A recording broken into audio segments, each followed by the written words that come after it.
14 Texas House Republicans say they will oppose any bill funding the DHS unless legislation is passed to secure the U.S.-Mexico border.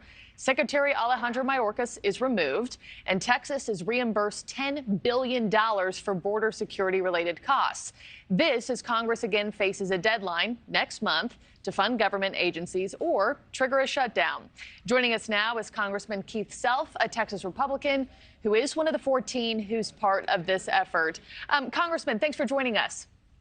You bet. Good to be here. Good to have you here. Your letter says, quote, Texas is bearing the brunt of a national crisis. And y'all have been claiming that for a while, for years now. So why this threat to defund DHS now? What's the timing of this?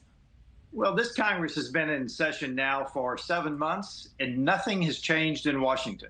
We have done nothing to slow down the spending of the federal government. We've done nothing to close the border.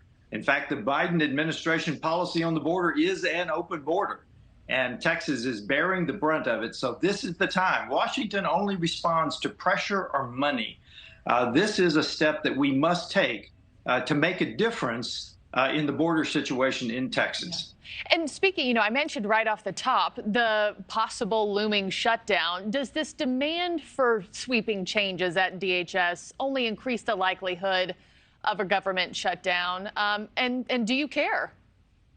Well, there are other ways to handle this. We're looking at continuing resolutions, so I won't speak to that. But I will tell you that Texas is adamant that we close the border because the entire nation now understands what an issue this is. We've moved a minuscule amount of illegal immigrants to the big Democrat cities. And yet now New York City and other cities are crying over it. So now the nation understands the burden that Texas has been bearing for a while. Yeah, we've seen what's playing out in New York on the streets there, Massachusetts this week, too.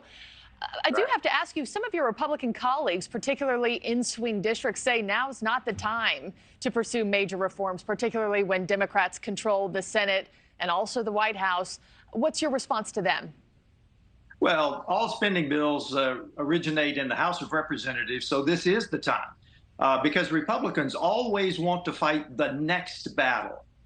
We need to fight this battle now. We need to fight the administration on behalf of the citizens of Texas.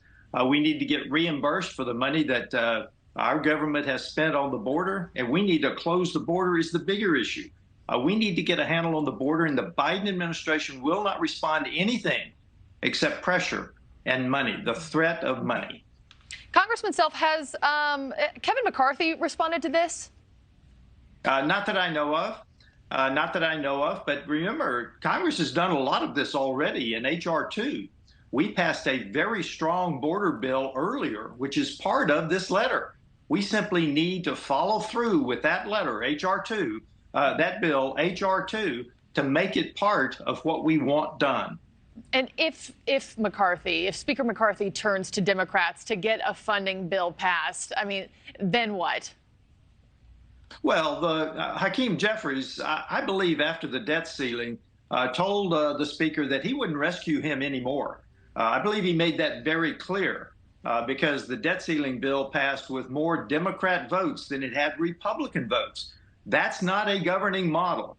And I think both the Speaker and the minority leader understand that. That is not a governing model. Yeah, well, as we've certainly watched what's started to play out in the Northeast, every state is now a border state. I know states like Texas, states like Arizona are saying, yeah, now you get a small taste of what we've been dealing with down here. Congressman Keith Self, we'll check back in on this one. Thanks so much for joining us. Thanks a lot.